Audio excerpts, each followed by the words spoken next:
بسم اللہ الرحمن الرحیم۔ حضرت سلیمان علیہ السلام، ملکہ بلقیس اور پروں والے گھوڑوں کا قصہ۔ دنیا کی تاریخ میں بہت سے بادشاہ گزرے ہیں، لیکن اللہ تعالیٰ نے حضرت سلیمان علیہ السلام کو وہ شان اور اقتدار عطا فرمایا جو نہ ان سے پہلے کسی کو ملا اور نہ بعد میں۔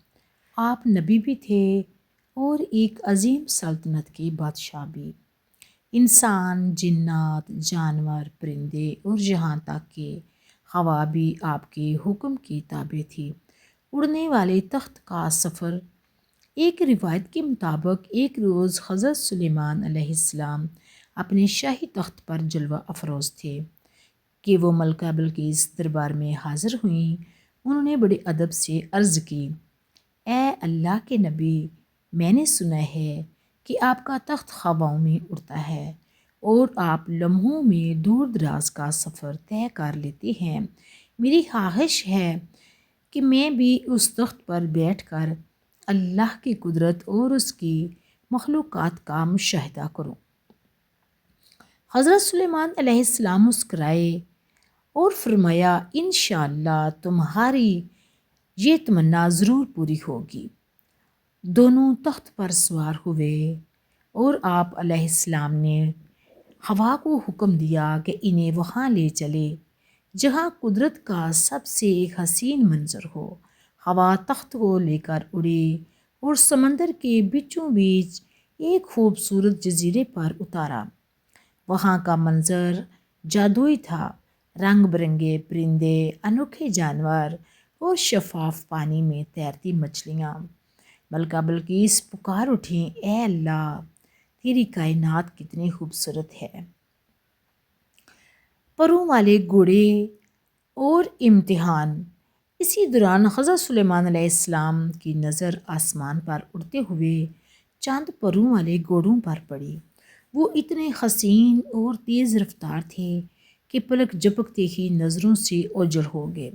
آپ علیہ السلام ان کے پیچھے گئے مگر وہ نہ ملے۔ دربار واپسی پر آپ نے جنات کے بادشاہ کو طلب کیا اور ان گھوڑوں کو پکڑنے کا حکم دیا۔ جنات کے بادشاہ نے معذرت کرتے ہوئے کہا کہ ان کی رفتار اتنی تیز ہے کہ ہم انہیں نہیں پکڑ سکتے، البتہ شمدون نامی ایک سرکش جن جو آپ کے خوف سے سمندر کے تہہ میں چھپا ہوا ہے شاید یہ کام کر سکے۔ شمدون کو چال بازی سے دربار میں لایا گیا۔ اس نے اپنی جان کی امان مانگی تو آپ نے فرمایا، اگر تم وہ پروں والے گھوڑے پکڑ لاؤ تو تمہیں معاف کر دیا جائے گا۔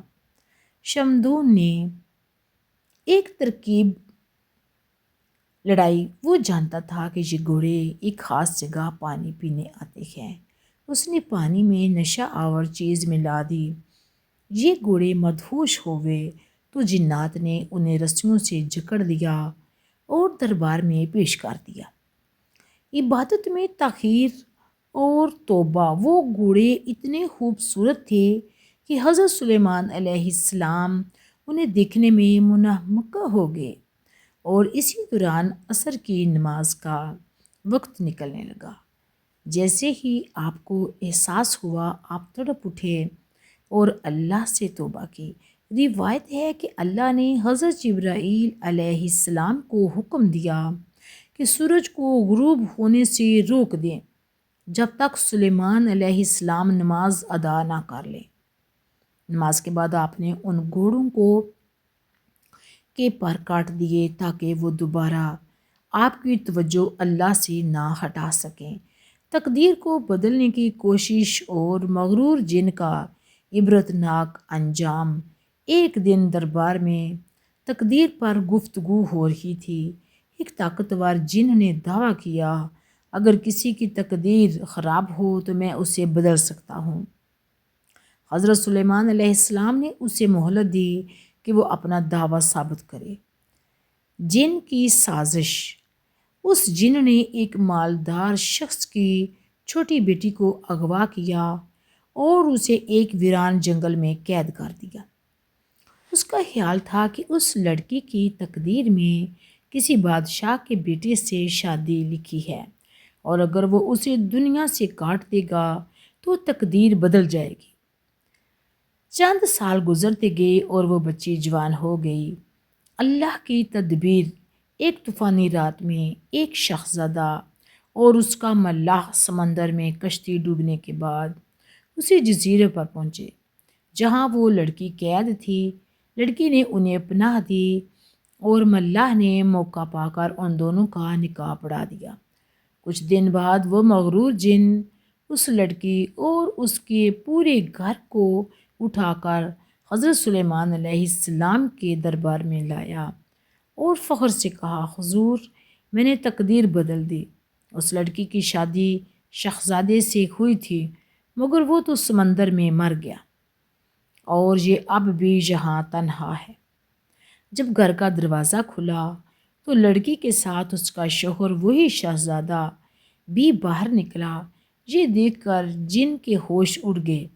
حضرت سلیمان علیہ السلام نے فرمایا، تم جسے قید کر کے تقدیر بدلنا چاہتے تھے، اللہ نے اسی قید خانے میں اس کا رزق اور اس کا جیون ساتھی پہنچا دیا۔ اس جن کو اس کے سرکشی کی سزا دی گئی اور سب پر یہ واضح ہو گیا کہ اللہ کی مرضی کے آگے کسی کی چال نہیں چلتی۔ کیا آپ اس واقعے سے متعلق کوئی خاص پہلو یا حضرت سلیمان علیہ السلام کے کسی اور معجزے کے بارے میں جاننا چاہیں گے تو ہمیں کمنٹ میں لکھیں اور کسی معجزے اور کسی سٹوری کا ذکر کریں۔ اگر آپ کو ویڈیو اچھی لگے تو لائک کریں، شیئر کریں، سبسکرائب کریں۔